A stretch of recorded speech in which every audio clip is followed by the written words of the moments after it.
Prédio 11 começando e hoje irei falar com os coordenadores do curso de Direito da UBRA com um papo sobre legislação. Então fica ligado que Prédio 11 está começando. Então boa tarde galera, tudo bem? E boa noite se você está assistindo a reprise. Hoje estou com a coordenadora do curso de Direito, Maria Aparecida Cardoso da Silveira, e o coordenador adjunto do curso, que é Rafael Lopes Ariza. Tudo bem? Sejam bem-vindos ao programa. Tudo bem. Tudo bem, Charles. Hoje vamos bater então um papinho sobre legislação e sobre direito para a galera que gosta e quer se conscientizar mais sobre as leis. Eu vou começar perguntando uma curiosidade até que é um tanto até pessoal, porque eu vivo assinando esse tipo de petição, que são as petições online, que são sites ou nas próprias redes sociais, que são aqueles manifestos onde pedem para a gente fazer a nossa assinatura, dar o nosso RG, e daí depois com essas informações é encaminhado para tomar alguma análise. Esse tipo de petição, ele toma adiante, ele tem realmente alguma efetividade real, ou isso não tem tanta força quanto a gente imagina que tem?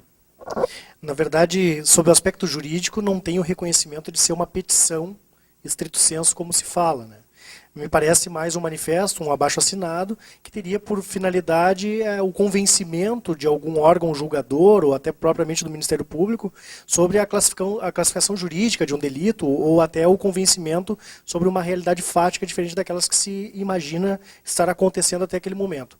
Sob o aspecto criminal, isso posso te dizer que juridicamente tem muito pouca influência. Na verdade, os fatos são analisados, por exemplo, um acidente de trânsito ou algo parecido, os fatos são analisados independente daquela vontade, daquela comoção social. Isto com relação a esse tipo de petição online, esse tipo de formulário, como você está falando. Agora, diferente do que a gente vê de uma comoção pública em alguns julgamentos rumorosos, né, que nós vemos, a própria transmissão pela mídia, a publicidade de alguns casos, isso sim tem uma repercussão um tanto quanto diferente. Charles, assim, eu atuo mais na área do direito público, então, diferentemente, acho que até do direito penal, esse tipo de manifestação social, na verdade, pelos meios de comunicação, para nós não chamarmos de petição, como bem esclareceu o professor Rafael, porque petição é um termo jurídico, para nós técnico, e não se enquadra neste termo. Quando se fala de gestão pública, de fiscalização da gestão pública, aí eu te diria que sim, que esse tipo de manifestação social tem influência no sentido de chamar a atenção dos órgãos de controle, porque, na verdade, é a sociedade que controla a gestão pública, a sociedade que controla o Estado. E este tipo de manifestação, ela tem um condão de ser uma forma de manifestação social direta, uma democracia direta, né? O próprio cidadão exercendo o seu direito de manifestação e não por meio apenas da democracia representativa. Então, para este tipo de movimentação dentro do direito, sem dúvida nenhuma, ela tem uma influência perante o Tribunal de Contas, por exemplo, que tem inclusive mecanismos para esse tipo de manifestação, como ouvidorias, né, o próprio controle dos órgãos, controle interno, né, CAGE, CGU, aí sim, esse tipo de manifestação online influencia no sentido de iniciar, de startar uma investigação, até mesmo quando ela denuncia, por exemplo, uma má gestão, um desvio de recurso. Realmente, isso tende a crescer agora. Como o Rafael está nos contando, agora há pouco teve esse caso do Misael, que foi transmitido ao vivo em televisão aberta e também internet, online. Então, tende a crescer mesmo esse tipo de manifestos. Sobre estar online para a pessoa que não entende de legislação, tu, como da área, acha positivo ou negativo esse tipo de transmissão? A pessoa poder acompanhar todo um processo do crime, que foi do Misael, que foi assassinato da ex-mulher, né? Na verdade, sobre esse aspecto, as opiniões se dividem, né? A gente pode pensar que, num aspecto social, seria bastante interessante para a verificação da transparência e do resultado de um julgamento de um caso que chama a atenção, e principalmente um caso bárbaro, como é um caso de homicídio. Por outro lado, a gente tem que pensar que um crime doloso contra a vida, né, que para a galera que está assistindo, é um crime onde alguém mata alguém querendo matar ou assumindo o risco de produzir esse resultado, ele é julgado, a competência para julgamento se dá através do tribunal do júri. E o tribunal do júri é uma demonstração real de democracia, onde o sujeito é julgado pelos seus pares da mesma sociedade. E esses sujeitos que o julgam, que se chama de conselho de sentença, são aqueles 7 jurados que nós vemos, né, muitas vezes em filmes, e aí trazendo para uma realidade brasileira, estes 7 jurados não têm uma formação jurídica. E eles julgam de acordo com sua íntima convicção. Né? Costuma-se dizer, o jurado julga de acordo com o que ele acredita, de acordo com o que ele se convence. Ele não tem o dever, como o magistrado tem, como um juiz togado tem, de fundamentar suas decisões.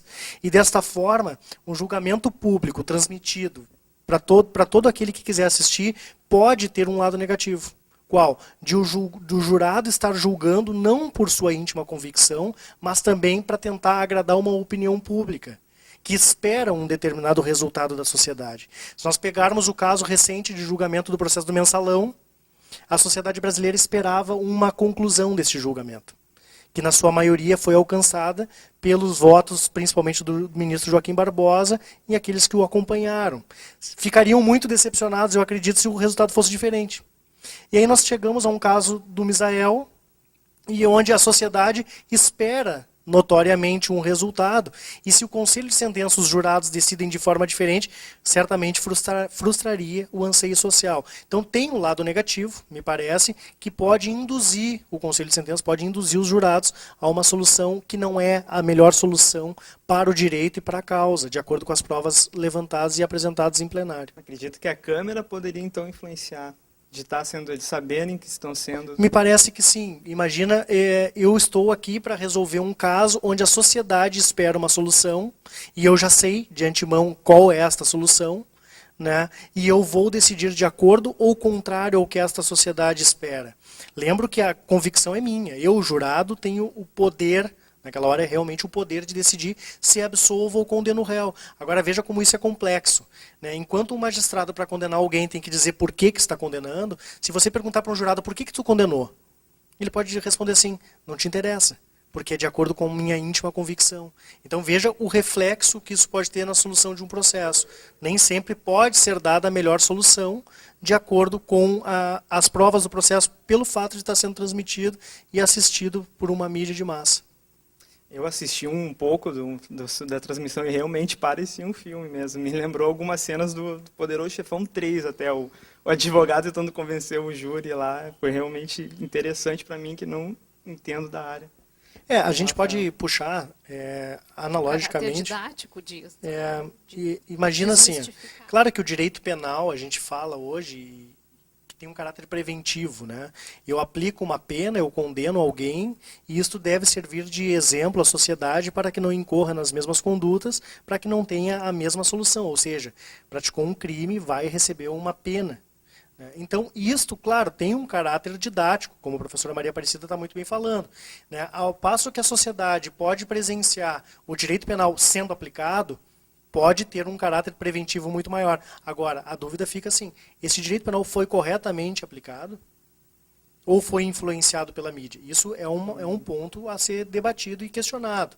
Né? Se pensarmos no caso do goleiro Bruno, certo? É um caso extremamente que foi muito coberto pela mídia e muito rumoroso. Né? E o ponto que mais chama atenção é que o júri acontece sempre no local do fato. Raras exceções que nós conseguimos transferir o júri do local do fato para uma outra comarca que se chama desaforamento do julgamento. Mas normalmente acontece e é julgado pelos cidadãos daquela comunidade que presenciaram e que sentiram o calor dos fatos. Né? O que se tem falado muito é a duração dessa pena, que está saindo na mídia. Né?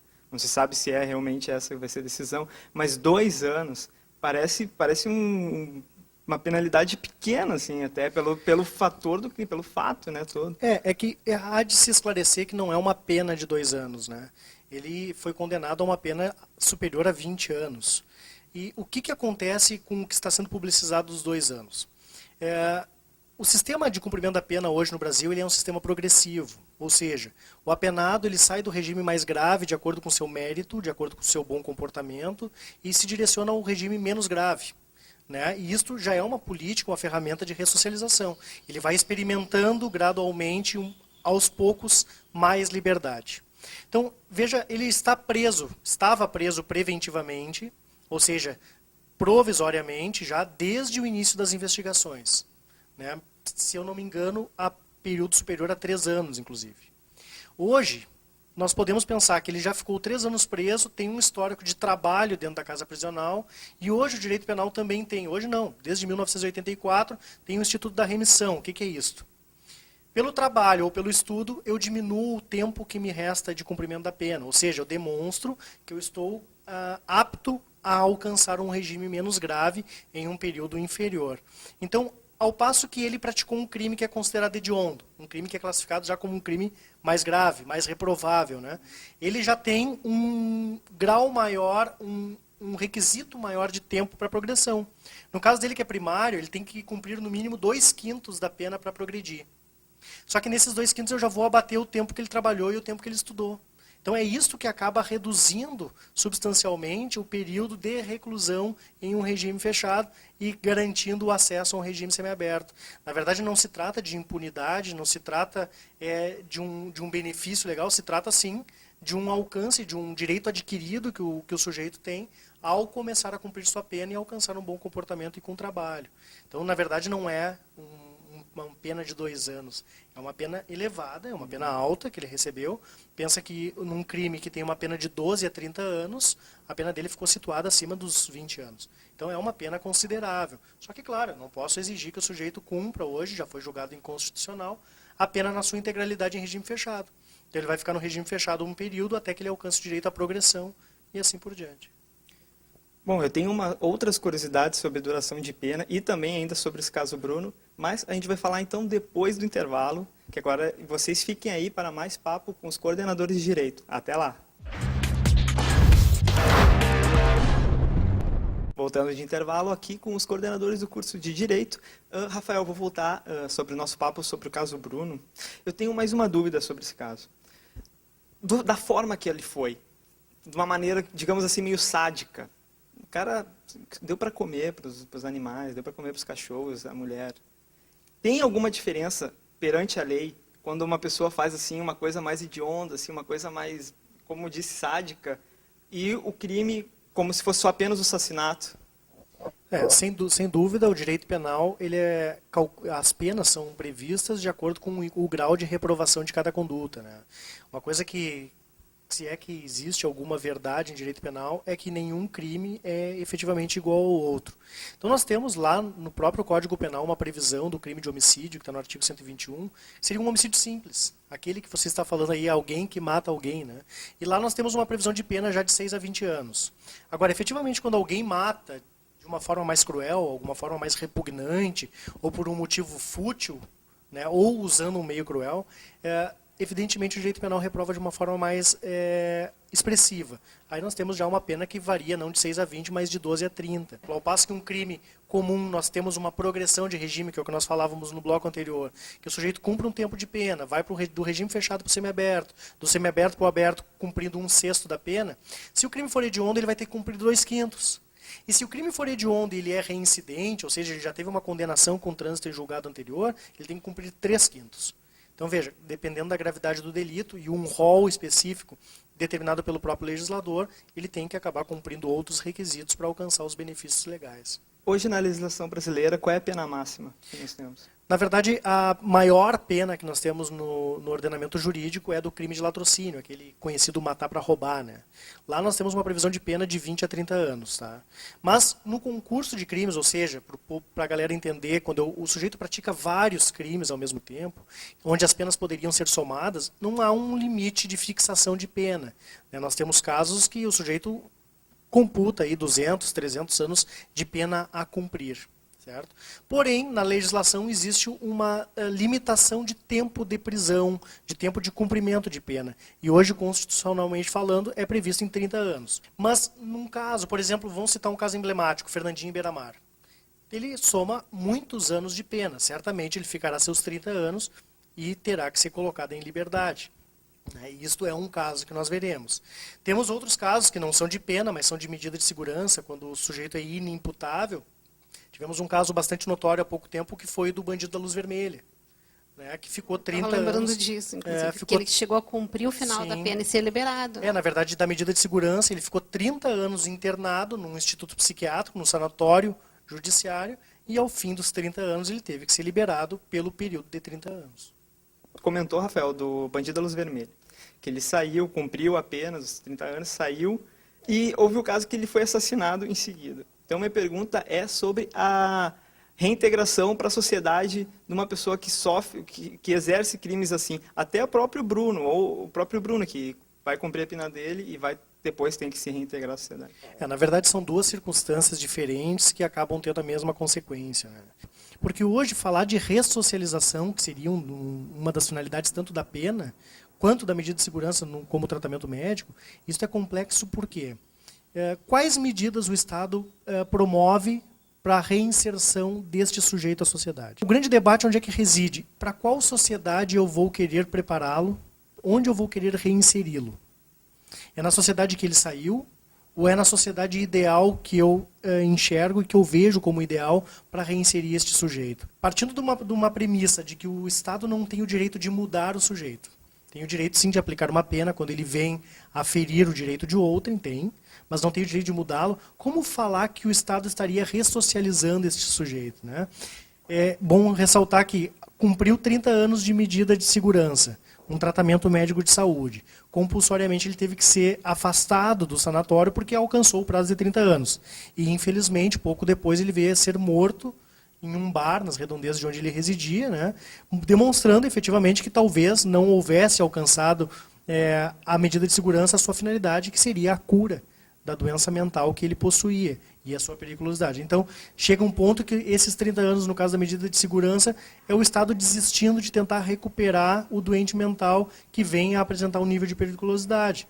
Agora, por outro lado, com relação à pena, eu posso falar em ressocializar o Bruno?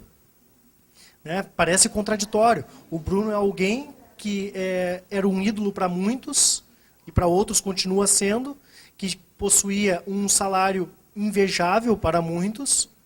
E como eu posso falar hoje de ressocializar ele? Né? Ele é muito sociável. Em tese, ele é muito sociável. O que eu posso esperar desse Estado para ressocializá-lo?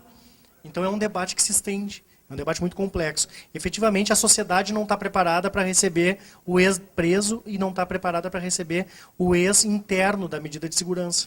Há um preconceito. Né? Nós vemos o ex-preso com não bons olhos e o ex-interno da mesma forma. Então, há esta repulsa ainda social que deve ser vencida. Será que ele vai conseguir voltar a ser goleiro depois? Na verdade, eu não sei se ele vai deixar de ser goleiro, né? Voltar a ser goleiro vai depender muito do trabalho dos seus empresários aí para frente, né? Tá certo. Agora, indo para a linha assim, digital. A gente vive, poxa, todo mundo tem uma câmera hoje em dia no bolso, o celular filma. Vou dar um exemplo, assim, a Caroline Dickmann, que foi agora também, aconteceu. Esse tipo de caso que cai fotos íntimas, vídeos na internet, qual a maneira certa de proceder? A gente tem que pensar essa realidade digital não como algo que mudou a nossa realidade legislativa. Né? Agora, é evidente, existem alguns casos, por exemplo, né, até pouco tempo atrás, como se registrava momentos felizes de família? Através de fotografia que eram reveladas e guardadas num álbum de fotografia. Hoje, nós guardamos os registros fotográficos em um pendrive, em um HD, no próprio notebook, enfim, na mídia eletrônica. Eu não tenho como comparar e nem igualar a foto digital, aquela que está lá, o arquivo digital no computador, e daquela foto que é impressa. Então, esse tipo de distância, o direito ainda não conseguiu tutelar sob o aspecto penal. Certo? Agora, as demais formas, por exemplo, uma injúria, uma difamação, o caso da própria Carolina Dickmann, isso perfeitamente o direito está preparado para atender e está preparado para reprimir. E a questão mesmo é o controle disto, né, que chega a ser, de certo modo, inviabilizado em algumas situações, porque mesmo que tu tenha uma medida judicial para tirar o site do ar, depois, quantas pessoas baixaram as fotos da Carolina Dickmann? Depois que alguém viu, não tem mais controle controle absoluto disso. Tu nunca mais vai conseguir ter certeza de que essas fotos não vão voltar. A gente teve a situação da Xuxa, quantos anos depois retornaram fotos que Alguém não deletou, não tem como tu ter um controle absoluto disso. Tu pode controlar a origem, as postagens das pessoas, os comentários a respeito disso, elas podem ser responsabilizadas pelos seus comentários, sem dúvida nenhuma. Mas o controle de dizer, tira estas imagens e assegurar de que elas nunca mais vão voltar a circular, infelizmente, na mídia eletrônica, é praticamente inviabilizado. Então, meninas, vão cuidar com essas fotos aí, com esses vídeos que vocês andam fazendo aí. O melhor é não fazer. Melhor é não fazer. E um outro comentário até que eu acho que é oportuno fazer em relação a isso, é mesmo para nós, que somos advogados, por exemplo, Face e esse tipo de coisa, é muito usado como prova em processo, e as pessoas não têm muita noção disso, né? Então, por exemplo, para provar condição financeira, às vezes a pessoa está lá na ação dizendo que não tem condição de pagar determinado valor de pensão alimentícia, e daí tu entra no site, tem viagem para a Europa, tem o carro novo que comprou, tem a casa nova que comprou, e no processo está juntando um contra-cheque de um salário mínimo e diz que não tem recursos, que não tem condição de subsidiar uma vida melhor para o filho, por exemplo. Então, muitas vezes, essas postagens nestas redes sociais são usadas como prova em processo. Usuário de droga, esse tipo de situação, às vezes, para guarda de filhos, para questão de pensão, por uma série de coisas, se usa as postagens como mecanismo de prova.